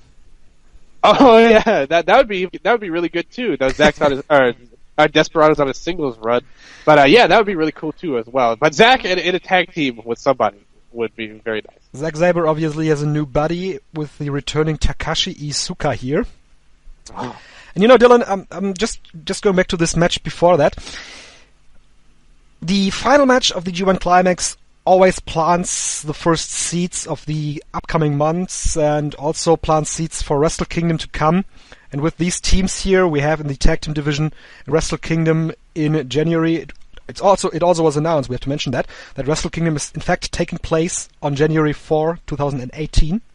For all those who were asking. Yes. Big news. Big news. Breaking news here on the Eastern Lariat. I know. And with Wrestle Kingdom coming up, you know that we've seen this in recent years. The tag teams are mostly thrown into multi-man matches or into 3-ways, 4-ways, and whatever you can do. So I guess we can expect something like that come Wrestle Kingdom. Really getting me excited. Dylan, let's get excited for Minoru Suzuki, Zack Sabre Jr. and Takashi Iizuka defeating Hiroshi Tanahashi, Kota Ibushi, and Michael Elgin when again Zack Sabre Jr. was able to beat Hiroshi Tanahashi with his modified version of the Manji Gatame. Again, a big win for Zack Sabre Jr. here in 13 minutes, 42 seconds. And it was abundantly clear after the match that Zack Sabre Jr. is going to be the next one who's challenging Tanahashi for the Intercontinental title. Kota Ibushi, obviously, he defeated Tanahashi too, but he was on the same team with Tanahashi, so I don't know if he's necessarily going to challenge. Nah, he'll probably do some wacky stuff in DDT for a while. But, you know, this made it abundantly clear that I really hate Suzuki-gun matches as well, which is another thing that was very clear after the match. But yeah, it looks like Sabre, Tanahashi, as well as Elgin and Suzuki, I think both are on the horizon for the title picture in the immediate future. I think those are destruction matches. And I think Sabre versus Tanahashi could have an even better match than the one they had on Night 1 in G1. A great win for Sabre, and I expect a really strong match. And if Suzuki can not do Suzuki good things, I think maybe we could have a really good match with Elgin as well. We can. We sure can. Semi-main event of this show, Los Ingobernables de Japón, Evil Sanada, Bushi, Hiromu Takahashi, and Risen from the Dead, Daryl, defeated Katsushika Okada, Tomohiro Ishii, Toru Yano, and Gedo when Takahashi was able to submit Gedo with a D. The D? The D. Okay, the D. I just wanted to mention on my, I don't know if you're familiar with this game, but TEW, a wrestling booking simulator. I am. In my version of the game, in the 2020 Tokyo Dome show, I have booked Daryl as a tag team champion with Hiromu, a junior tag team champion. So I think that, and also Yoshihashi and Evil was the main event of that show for the world title. So you can look forward to that if my predictions come true. But I definitely think Daryl is an underrated talent on the roster, and I can't wait to see him mix it up in the ring with some of these guys. I think that's the one thing we're missing. Oh yeah. I think, the best guy to pair Daryl with would probably be Kota Ibushi. Just picking someone out of the blue here. No, he needs to bring in Yoshiko to feud with Takahashi and Daryl. That's the feud I want to see. Oh yeah, that's gonna headline Tokyo Dome, I'm sure. Yeah, I would like to see more of Hiromu with some of the, Okada and Ishii. I would love to see what he could do against them a little more in this match. Yeah. I think they missed a little bit of an opportunity. It was more about the heavyweights, going with the heavyweights, and that's fine. I have no problem. Yeah, that's always... That's during G1 Climax time. The spotlight is clearly on the heavyweights, so we'll have to wait and see what's up for Los Ingobernables in the near future as a group, and for each of them individually. Evil laid out Okada after the match. Yes. Right. So that's definitely up in the near future for Evil, but for the other guys, we'll have to see what they have what they have in store for them in the upcoming months here. Very little. We'll have the discussion on a different. We'll have the discussion when the time is right. Let's just go to the finals here. G1 Climax 27 final match. Tetsuya Naito won the G1 Climax for the second time after 2013. And, dude, what a difference these 4 years made. Tetsuya Naito is completely changed. While people in 2013 were shitting all over him winning the G1 Climax, this year there was no doubt that it was Tetsuya Naito's year to win this tournament. Most people predicted it from the get-go that Naito was going to win the tournament. He did. Defeated Kenny Omega in almost 35 minutes in a match that was highly spectacular, with a lot of crazy, daredevil, death-defying moves, almost, with crazy spots in this match. And also Kenny Omega just I don't really know what word I have to pick here for Kenny Omega, but his performances in this tournament. I know that Kenny Omega isn't necessarily your favorite wrestler for many reasons, but Kenny Omega has this ability to draw me in every single time when I see him. And I just feel the excitement when Kenny Omega is inside the ring, and I just felt the excitement in this match too. And just like when Naito had the match with Hiroshi Tanahashi, I really felt that he came out to have the best match possible, and it was an amazing performance by both guys. It's easy to see why Omega has so many fans. He's like a wrestling equivalent of a Michael Bay movie. There's all action. There's so much that you could talk about in this match. If you tried to recap this match move for move, it would take us an hour probably of a 34-minute match to describe it. But I don't really like Omega that much compared to my favorites on the roster. But clearly, one thing I'll always praise him for, and I'll always respect Kenny Omega for, is the effort that he puts into his matches, and particularly his big matches. Not necessarily all of his matches, but definitely when it counts, he really wants to have a great match. That is his goal, and I think that's admirable in a lot of ways.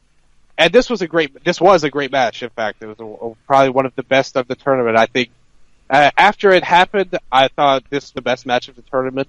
I'm not sure how that'll survive forever, but I really loved it for the time being. I really loved a lot of what they did. We saw Naito as well put in an amazing performance on his own. I think he too has shown in the last two matches that when the time comes, he is as reliable as it gets. And this year, like we mentioned, the previous Tanahashi matches that he's had, the Juice match that he's had. He had a great match with Big Mike Elgin in February. Yep. So he's had a spectacular year overall. My criticism of his G1 notwithstanding, I think he definitely redeemed himself with this match.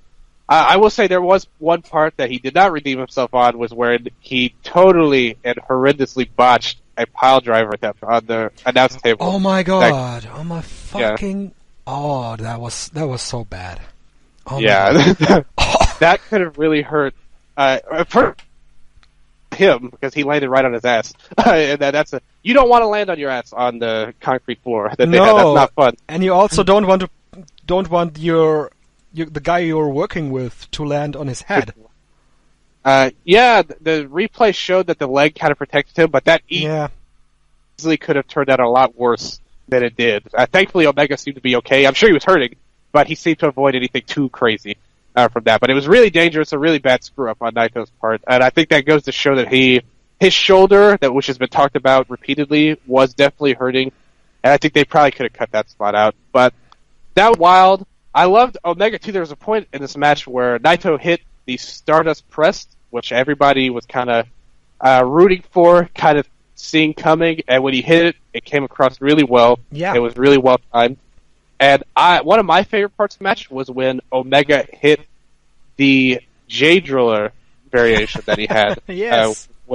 That was a great moment, a great near fall. And unlike their matches before, where I thought there was no way, when these two matches were the last two that were announced, I thought this was for sure the finals. There was no way.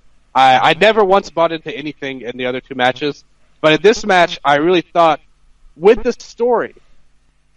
story of Omega versus Okada, that they, with the tie being at 1-1-1, their record apiece, that they could go for this Omega match. It was possible. I thought Naito would win. I was really sure that Naito would win, but it was definitely possible that Omega could win. And when he hit that J Driller, I think that's when the match really elevated itself. There were still, like I said, there were still moments of the criticism I had in the last match. Naito hit a ton of Destinos at the end, and multiple people have mentioned that maybe it was one or two too many. Yeah. But still a great match. Even if it's not perfect, this was a huge final for both men and a tremendous performance, and something that, if you are fans of these guys, if you're fans of Kenny Omega, if you're a fan of Tetsuya Naito, if you're a fan of New Japan style of main event matches, then you absolutely loved it. This is exactly what you were looking for. Right, and to your point of the Destinos, a point I made on a show prior to this one, it would be great if Tetsuya Naito had different moves he went for. That's what I said.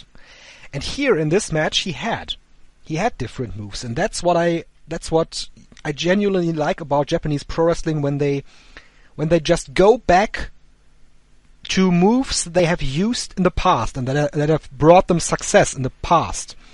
For example, Kenny Omega doing a kind of a Kota Ibushi inspired powerbomb in this match that Kota Ibushi was able to defeat Tetsuya Naito with in the New Japan Cup 2015. And also, you mentioned Tetsuya Naito going to the Stardust Press. I'm not sure when the last time was that Tetsuya Naito really did the Stardust Press. I can't remember. It has to. I would have loved if, while you think of that, I really loved the part where he hit an amazing version of Gloria in this match, and I was thinking of our discussion in the previous episode. Exactly. Where you said that you wanted him to win with that. That was exactly the point I was going to make. He went for the Stardust Press.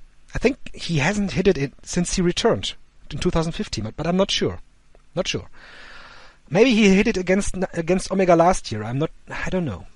But definitely, he went for the Stardust Press. He missed the Stardust Press. Then he hit the Gloria that you mentioned for a near fall. And those two moves that didn't work out for Naito, so he went to the Destino, and he knows the Destino is going to get the victory for him. And again, one of those Destinos, I think, was a regular one that Kenny Omega kicked out of, but the other ones again were those modified versions of the Destino where he counters the other guy's move and then hits the Destino. But still, there is something to be said about this match. one thing is, of course, the use of the moves in this match, the use of the Destino, and the use of the V trigger as well. We talked about this on this show also. And one thing, obviously, that has to be said is that this main event style that New Japan is doing here, that this main event style is going to... They can't push the envelope very much further, because a lot of things they did in this match were incredibly dangerous. We mentioned the pile driver through the table that got botched. There was a situation where Kenny Omega pulled Naito from the second rope, and Naito had this grueling looking whiplash on his neck, and whiplash on the neck is never good. There was this crazy DDT into the ring post. I have never seen that before. I don't know if you've ever seen this, but to me this was absolutely new. Never seen that before. It's getting to the point where you have to ask yourself, how are they going to top what they did before? And apparently it's about topping what you did before in this main event style matches. And Kenny Omega is a huge part of that. We've seen that with his Okada matches, with the Dragon Suplex off the top rope he did on Okada. So there is going to come a point in time where they are not able to outperform themselves in this aspect. Talking about the DDT to the ring post, I think Omega, based on the replay and some gifs I saw on Twitter, I think he did a good job protecting Naito. I think he did. That, yes. So I did note that too. Omega did pretty good. He did really good actually with a lot of the complicated moves that he was doing. He did a good job to be as safe as possible. That whiplash was real rough looking as well. I did note that as well, Strigga. And when it comes to these styles, we've seen it before in wrestling. We've seen it in old All Japan. Yeah. We've seen it in Noah. That eventually it has to end somewhere, And I think Omega is definitely a big part of how things have changed from that, because he wrestles a lot differently than someone like a Tanahashi, for example, when he was the main star of New Japan. I think his is a much more... And he came from DDT, and this is more of a kind of... I don't want to say this in a demeaning way, but more of an indie style when it comes to the moves and the way he builds his matches. Mm-hmm. And so I think we've seen that a lot in his matches with Okada and this match with Naito as well, and I think you made a really great point. I don't know how much farther they can go, or how much farther he can go, but I guarantee you this, if he does have the match, which he is angling for so hard with Kota Ibushi, with his Ibushi gear that he wore in this match, I guarantee you that match may be that peak that we were talking about of that style, because they are going to put it all on the line if that is where things go from here. Yeah. I don't want to take anything away from this match because, as I mentioned going in here, highly spectacular match that also had me glued to my screen here because it was just so compelling what they did inside the ring. Not a match where you could go to point out a story like in matches with Tanahashi or Naito where they were working different body sections, but still a completely different showcase here with just two guys going all out and having a fantastic G1 Climax final that had... The crowd was completely invested in it, and I think like 80% of the arena were behind Tetsuya Naito. That goes to show how immensely popular Tetsuya Naito is, and that New Japan really has to pull the trigger on him being the champion again. Oh yeah, he's destined to win that title at the Tokyo Dome. I'd be stunned if anything else happens. I think he is going to win that title for sure. And I think a lot of the fans are going to be really, really happy when that happens. And a lot of the fans, both in the West and native in Japan, are going to love it. And like you said, I think the only thing we can say is that I love this match too. I would say, despite what I said before, I think there's a big difference in this match and Omega's matches versus Okada. And both of those matches, and I think I said this on the show, I was kind of waiting for it to end by the end of it. But this match, I never got that feeling. I was invested the whole time, and I think they filled their time very smartly, very well with what they did. So no real complaints, just minor nitpicks. But what a match! What a way to end this tournament. Minor nitpicks, right? And it never felt like a match that went 35 minutes. Exactly. Yeah. So, yeah, this has been it. This was the G1 Climax, and Dylan, you already mentioned it on shows prior to this. It was a kind of a cliffhanger for this final show here of our G1 Climax coverage. We have to go to Dylan's pure tournament ratings right now. The PTR, baby. Used in tribute of my favorite wrestler, Hiroki Goto, who unfortunately was not my favorite wrestler in the tournament. It's hard because I did some very intense calculations for what I call PTR plus. I've already modified my rating system even before I debuted it. So that was interesting. But there's a lot of complicated math. It's not that complicated. It's basically you rewarding people for having someone's best match and bonus points for having 4-star matches. But regardless of that, I'm going to leave all that aside for now. I may explain it at some point later on Twitter, but essentially, it just went to grade who I thought was the best performers of the tournament. And I think it's hard to say, because I had to make an executive decision, and it broke my heart, STRIGGA. After this match, after this final match that we watched, I had to bump up both Naito and Omega, who were down in my rankings, not very far down, but they were just outside the top 10, and I moved them both into the top 10, not knocking out Hiroki Goto and Yoshihashi from my top 10, unfortunately. So Naito and Omega jump in on the back end. I had Juice in at number 8 in my PTR ratings. I thought he had a really spectacular tournament, both in storyline, and I also thought he had both, in terms of the matches during the tournament, not the finals, I thought he had both Omega and Suzuki's best match. I thought Juice did. And I thought that was good, as well as 2 4-star matches I rated. Right ahead of him, I had Evil, who I thought had a really strong tournament as well. I thought he had Yano, Juice's, and Sonata's best matches of the tournament. And from there, I had Zach, who I think we both agree added a huge breath of fresh air to the tournament with his stylings. And I think that really carried his ratings in a lot of ways. I really loved what he brought to the table. You know, as far as Zach, it's funny because I don't think he had anyone's singular best match, but I think he was just very consistent in what he did and the style he brought to the table. And that runs into my top 5, which I had the Ace of the Universe coming in at number 5. I think he had a little bit of an underrated tournament, actually, for a lot of people. It's like his ability is so great that him being awesome is still kind of not talked about. You know, I didn't see a lot of talk about Tanahashi, but I really, really enjoyed his tournament. He was tied for second for most 4-star plus matches. He tied with Nagata for second. At 5. He had nobody's best match, but also nobody's worst match. I really loved this tournament. Thought he was incredibly consistent. The true ace. And also, somebody I really wanted to talk about here, and to you especially, because if you're a listener to this show, you know my relationship with one Kazuchika Okada is very love and hate, to say the least. I run hot and cold on this man. But honestly, even though I ranked him number 4, and that's only because the 3 above him were out of their minds. Nobody impressed me more in this tournament than Okada did.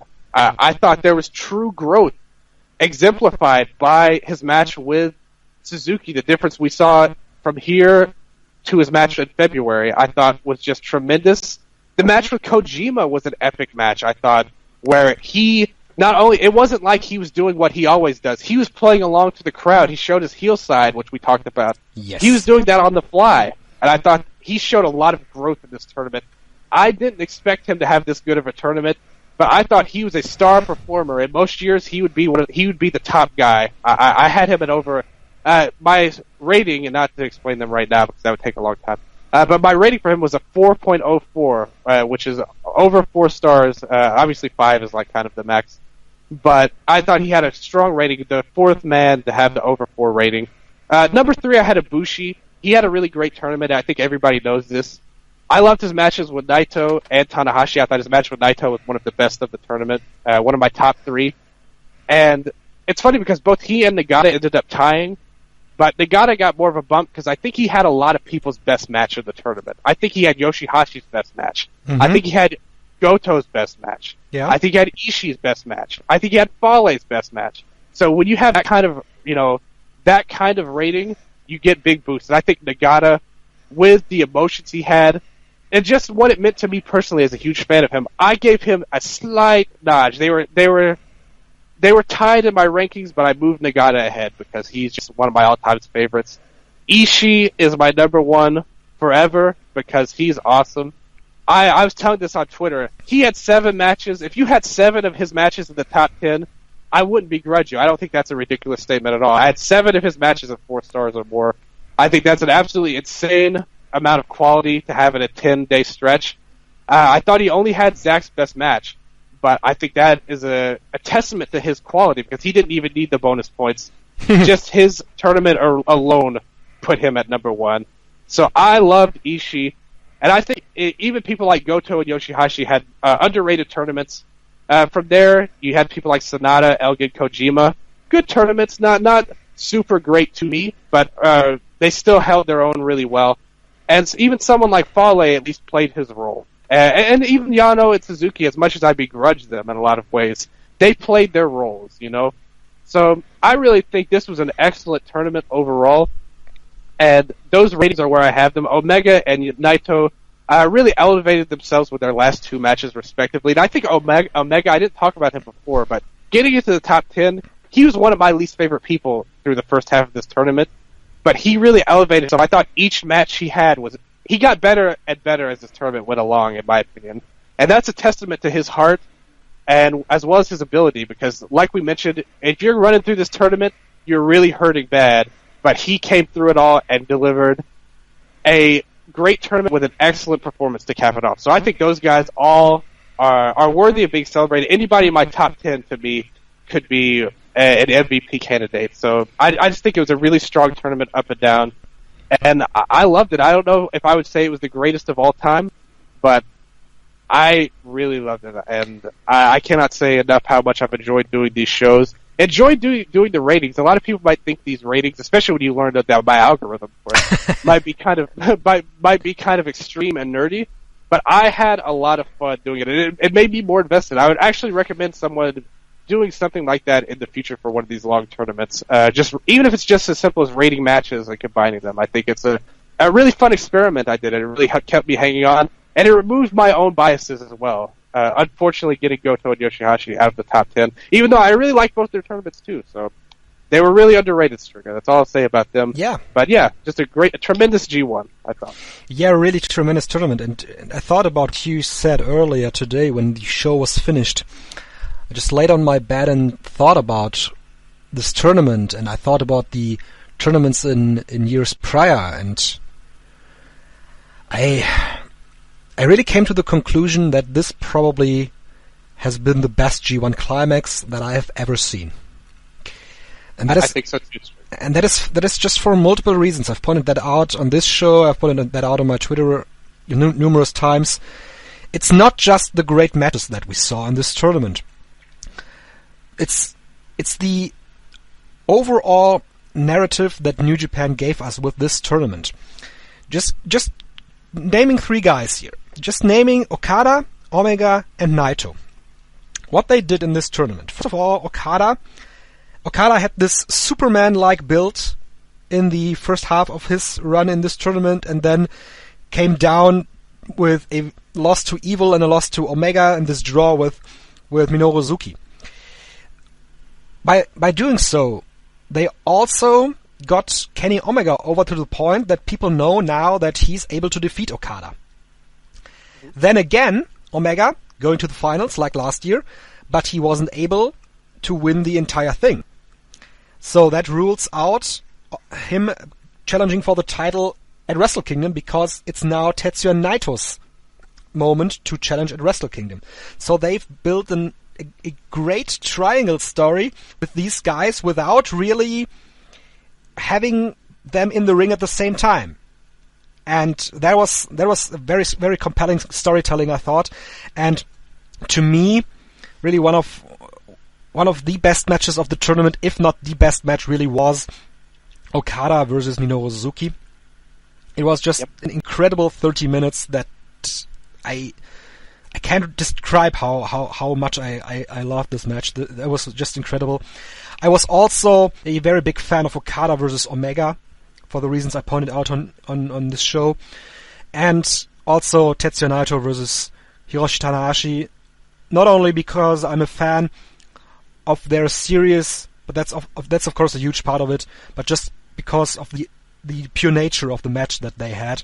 So this tournament had so many highlights, and you can pick. There's the great thing, you can pick your highlight and you can make a case for it, because this tournament has had so many highlights, so many great stories. As you mentioned in your ratings, Tomohiro Ishii, he made the first place in your ratings, and that is a guy that I've not mentioned here in my estimation of this tournament, because there is just so much to talk about. There's so many guys who had the great tournament here, and one of the guys who benefited the most from this tournament has to be Evil, because people see him in a completely new light right now. And one of the guys who also benefited from this tournament is Bad Luck Fale, because I've seen a lot of guys on Twitter, a lot of people on Twitter mentioning how great of a tournament that he had, and that he and that he's able to have great matches now with guys who are not named Okada, Tanahashi, or Nakamura. So from all of these different perspectives, you can choose your perspective, and it's perfectly fine, because this tournament had something for everybody, and that, in my opinion, made it the best tournament I've ever seen. Yep, and it seemed to me, from the booking perspective, there were some things I didn't like. I really would have. I would have liked to have seen. I would have liked to have seen Yoshihashi get a big win, because I think, not just because I like him, but I think he's someone who would really benefit from just one big win that he could have, much like Sonata we talked about earlier. The Nagata story, it sucked for me, but it's not the worst thing in the world in the grand scheme of things. Ultimately, Nagata is not the main eventer anymore, so I wasn't too crazy about that, but it's not a big deal. I think ultimately Gato came in with 3 main objectives and got some smaller things done as well. I think the main objectives were: 1, Naito wins the tournament and sets up the Tokyo Dome main event. 2, Okada gets super over, push him as Superman. He's a great champion. 3, Omega gets his win over Okada, gets pushed, and sets up a huge match in the future. Never mind the Tokyo Dome main event. That could be a big match anywhere. And they also put over Evil and Juice and elevated them successfully. So, you had a lot of great stories. And the Nagata story was emotional. I may not have liked it, but ultimately, through his performance, more than anything, he himself got super over through the performance, and made it a lot better than Tenzon's last year, who couldn't quite perform up to Nagata standards this year. But Nagata's great wrestling really brought that up. My favorite matches of the tournament, I think you mentioned most of them, to be honest. I want to shout out, speaking of Nagata, my favorite match was the match with Goto from night 3. I thought they had a tremendous and underrated match that kind of got lost in the shuffle overall, but was my personal favorite Nagata match. I'd really recommend people checking that out. And especially the crowd, too. The crowd really loved Nagata. I thought it was just a great match. Another favorite match, Naito and Ibushi. Did you bring that up? No, but I was about to mention it, because it always happens that those matches from the first nights of the G1 Climax get kind of lost in the shuffle. As you mentioned with Nagata and Goto, and Ibushi versus Naito was an amazing match.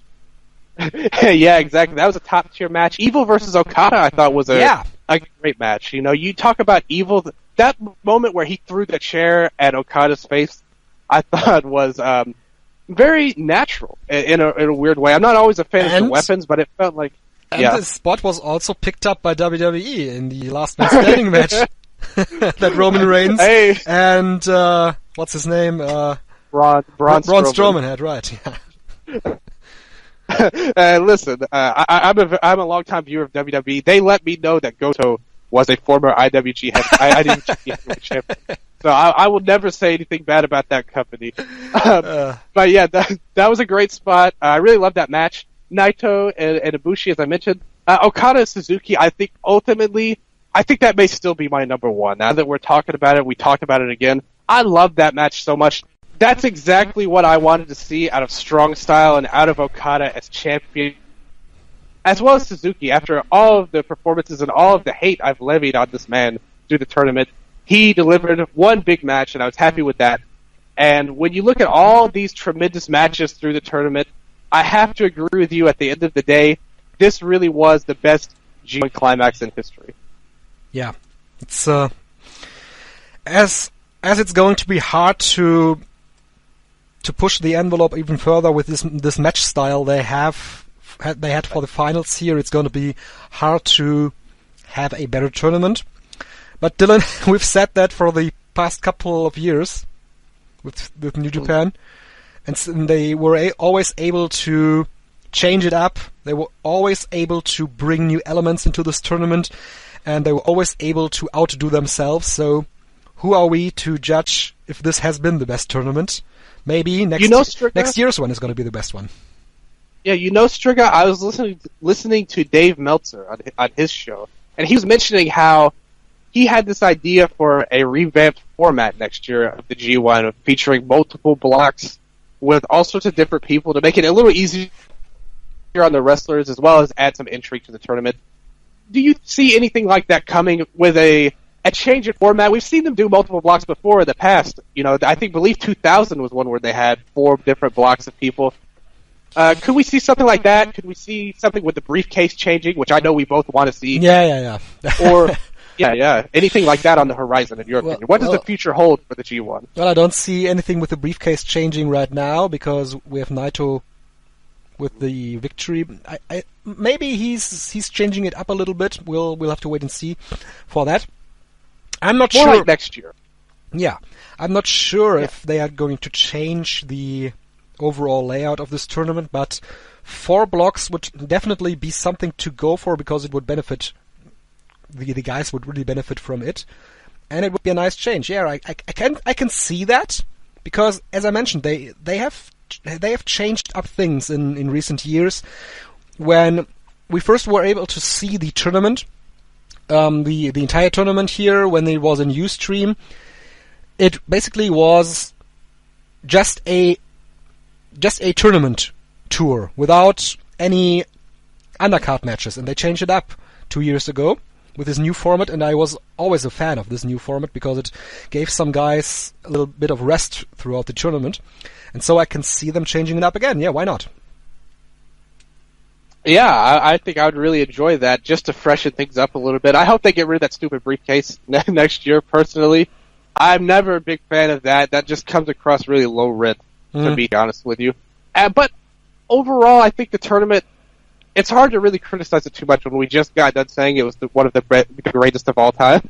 So I don't want to sound too negative, but I do think a change in format could really benefit everybody, and not just the wrestlers, but the fans as well, to see something new. And also a great point would be, if they do go to 4 blocks, that would bring back the semifinals. Right, which yes. I would love more than anything else, I think. Yeah. And, who knows? The future is looking really bright for this company right now, and I think it's going to be really interesting to follow them, not just from now to next year, but even just from now to the Tokyo Dome, which we are full speed ahead on the road to. Definitely, and we are going to follow the road to the Tokyo Dome that New Japan has in store for us. It's now time to take a little break from New Japan Pro Wrestling. New Japan will be back in September with the Road to Destruction tour that starts on December 5 in Nagoya. And I guess the first televised show of that tour will be September 7, when they are in Kirkenhall. They are in Kirkenhall for 2 days on that weekend, Thursday and the Saturday, September 7 and 9. We have Destruction. There are 3 Destruction shows this time. We have Destruction in Fukushima, which is kind of a title you can debate over. Also, Destruction in Hiroshima sounds like a little bit... I'm not sure about that. That's even worse. Yes, it's even worse. And I think we have a 3rd show with Destruction coming up. New Japan's site is not loading right now. Definitely a set of shows coming up, and we have King of Pro Wrestling in October. that's going to be the final big show before the Wrestle Kingdom show in Tokyo Dome is coming up. We have the Tag League, so a lot of things coming up for New Japan in the near future. And King of Pro Wrestling is on October 9 this time. And we have Power Struggle, of course, again. But, Dylan, you know, we have talked about New Japan so much in these past weeks. I've enjoyed this very much, covering the entire tournament with you. But it's time to change it up a little bit. And what could be better than more Sumo Hall shows? So, next weekend, next Sunday, is going to be the big DDT Sumo Hall show, Ryogoku Peter Pan. And the weekend thereafter, All Japan returns to Sumo Hall. So, I would suggest we return next week to talk about the show in Sumo Hall and to preview the All Japan show. Sounds like a plan, doesn't it? And it's a great plan because I have a lot I want to say about All Japan. Yeah. I've been holding in for a while because we've been doing this G1 tour, and you weren't as caught up leading into it. Just a lot of stuff going on in all of wrestling. But I have a lot to say about All Japan for these past few months, what they've done, what they've built up, some of the decisions they've made, and the card for this big Sumo Hall show and where they're going, because I think there's a lot of interesting things going on in All Japan right now. Oh, yeah. And I really I cannot wait to get into it with you, Strig. Yeah, but that's going to be next week. For this week, we are finished here, I guess, and, you know, a lot of people have been in interaction with us throughout the entire tournament, and if you want to get into interaction with us, of course, you can follow us on Twitter. I am at Strigga, STRIGGA, and Dylan, you're on there too. That's right. You can check me out at Dylan0Sky.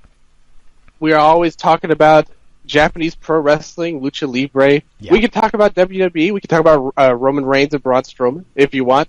You can even see some of my selfies that I put up on there recently, which got a ton of likes. The selfie I put up wearing my brand new white shirt from Ruby, which is an online show, a YouTube show that I'm a fan of. I hear you're creating your own brand on Twitter right now.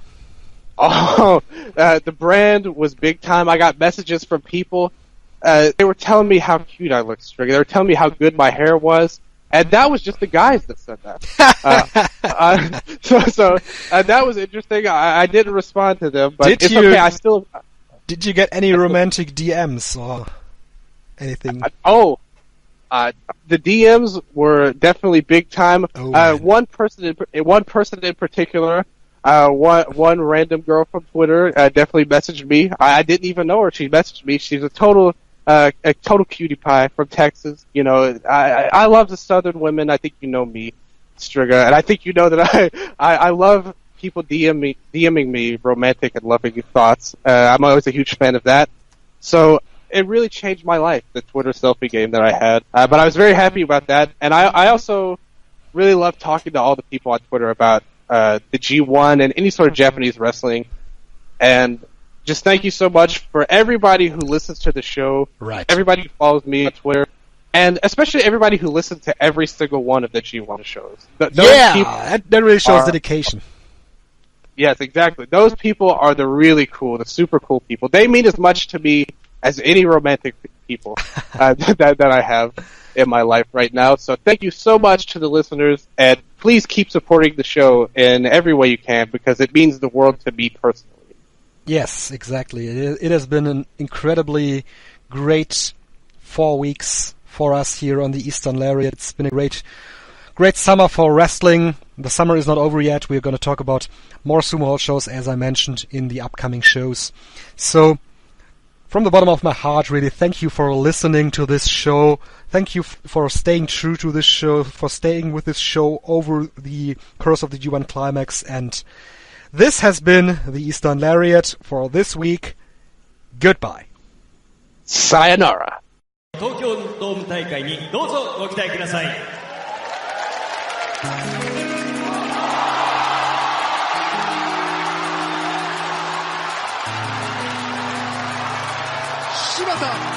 柴田勝頼の入場テーマ曲が流れました。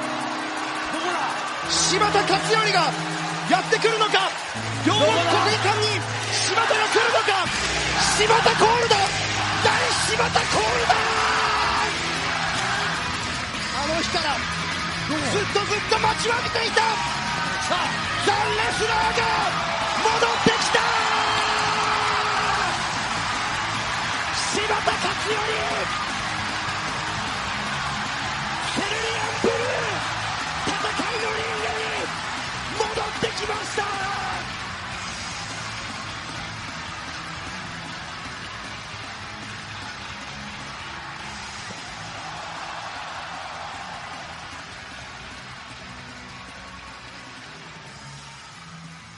これが柴田笑った、柴田が笑った。Streaming worldwide. This is the MLWRadio.com network.